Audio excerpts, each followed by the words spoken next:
Hi hello friends, ಎಲ್ಲರಿಗೂ ನಮಸ್ಕಾರ. ಇವತ್ತು ಬಂದು ಏಪ್ರಿಲ್ 11 ಶುಕ್ರವಾರ. ಸೊ ಬೆಳಿಗ್ಗೆ 6:30ಗೆ ನನ್ನ ರೊಟೀನ್ ಶುರುವಾಗಿದೆ. ತಿಂಡಿಗೋಸ್ಕರ ನಾನು ಇಲ್ಲಿ ಚಪಾತಿ ಹಾಗೆ ಪನ್ನೀರು ಕಾಬೂಲು ಹಾಲು ಹಾಕಿ ಗ್ರೇವಿ ಮಾಡ್ತಾ ಇದ್ದೀನಿ.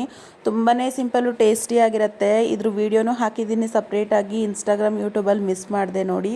ಸೊ ಅದಾದಮೇಲೆ ರಾತ್ರಿ ಎಲ್ಲ ಪಾತ್ರೆ ಬೆಳಗಿರಲಿಲ್ಲ, ಯಾಕಂದರೆ ನೀರಿನ ಪ್ರಾಬ್ಲಮ್ ಆಗಿತ್ತು. ಸೊ ಆದ್ದರಿಂದ ತಿಂಡಿಗೆ ಒಂದು ಕಡೆ ರೆಡಿ ಮಾಡಿಕೊಂಡು ಒಂದು ಕಡೆ ಎಲ್ಲ ಪಾತ್ರೆನೂ ಬೆಳಗ್ತಾ ಇದ್ದೀನಿ. ಇಲ್ಲಾಂದರೆ ರಾತ್ರಿನೇ ಎಲ್ಲ ಕ್ಲೀನಾಗಿ ಮಾಡಿ ಮಡ್ಕೊಬಿಡ್ತಿದ್ದೆ. ರಾತ್ರಿ ಸ್ವಲ್ಪ ಮುದ್ದೆ ಮಿಕ್ಕಿತ್ತು. ಸೊ ಅದನ್ನು ಅಂಬ್ಲಿ ಮಾಡ್ಕೊಳ್ಳೋಣ ಅಂದ್ಬಿಟ್ಟು ಒಂದು ಮಿಕ್ಸಿ ಜಾರ್ಗೆ ರುಚಿಗೆ ತಕ್ಕಷ್ಟು ಉಪ್ಪು ಹಾಕೋತೀನಿ. ನಂತರದಲ್ಲಿ ನೀವು ಮುದ್ದೆ ಮಿಕ್ಕಿರುತ್ತೆ ಅಲ್ವಾ, ಆ ಮುದ್ದೆ ಹಾಕ್ಕೊಳ್ಳಿ. ಹಾಗೆ ಮೊಸರು ಹಾಕ್ಕೊಳ್ಳಿ, 1 ಕಪ್ಪಷ್ಟು. ನಾನು ಇಲ್ಲಿ ಇಬ್ಬರಿಗೆ ಮಾಡ್ಕೊತಾ ಇದ್ದೀನಿ. ಇದಕ್ಕೆ ಈರುಳ್ಳಿ, ಕೊತ್ತಂಬರಿ, ಜೀರಿಗೆ ಎಲ್ಲ ಹಾಕೋಬೋದು. ಏನೂ ಇಲ್ಲ ಅಂದರೂ ಪ್ಲೈನಾಗಿ ಕುಡಿಬಹುದು. ತಿಂಡಿ ರೂಪದಲ್ಲೂ ಕುಡಿಬಹುದು. ದೇಹಕ್ಕೆ ತುಂಬಾ ತಂಪು ಹಾಗೆ ಶಕ್ತಿನೂ ಕೂಡ ಇದರಲ್ಲಿ ಇರುತ್ತೆ.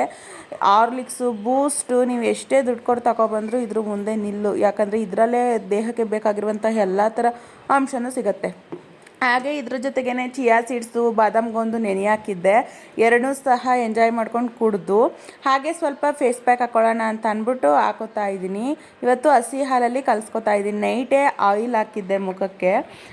1-2 ದಿನದಿಂದ ಹಾಕಿರಲಿಲ್ಲ ಆಯಿಲೆಲ್ಲನೂ. ತಿರುಪತಿಗೆಲ್ಲ ಹೋಗಿದ್ದೆ ಅಲ್ವಾ, ಸೊ ಅಲ್ಲಿಂದ ಬಂದು ಪ್ಯಾಕ್ ಹಾಕ್ಕೊಳ್ಳೋಣ ಅಂದ್ಬಿಟ್ಟು ನೈಟ್ ಆಯಿಲ್ ಹಾಕಿದ್ಮೇಲೆ ಇವಾಗ ಒಂದು ಪುಟಾಣಿ ಬೌಲ್ ಥರ ಕಾಣ್ತಾ ಇತ್ತು ಕಾಯಿದು.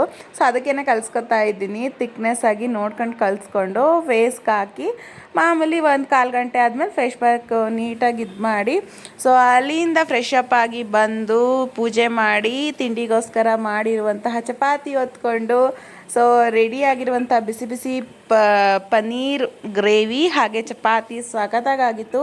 ಸೊ ಎಂಜಾಯ್ ಮಾಡ್ಕೊಂಡು ತಿಂದೆ. ಇದಾಗಿತ್ತು ಇವತ್ತಿನ ನನ್ನ ರೂಟೀನ್. ಸೊ ನಾಳೆ ಸಿಗ್ತೀನಿ. Thank you for watching. Bye.